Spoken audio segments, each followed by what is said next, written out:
What's up, people of the internet? Alright, I got another harebrained idea for y'all. This is a loudspeaker that my granddad gave me. It's from either the late 60s or early 70s, and this thing is loud. I'm going to play some cat sounds through this thing and try to mess with my dogs. I'm going to see what they do.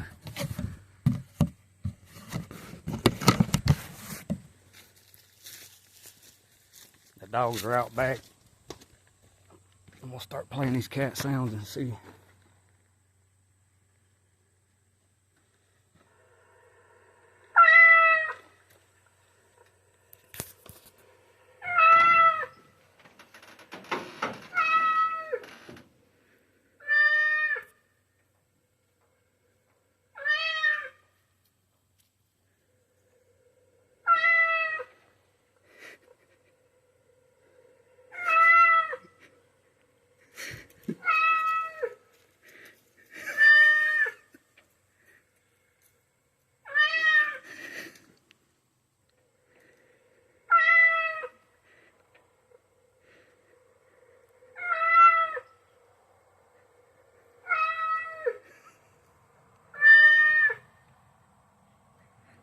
That's only one of the dogs. There's two of them. I don't know where the other one is.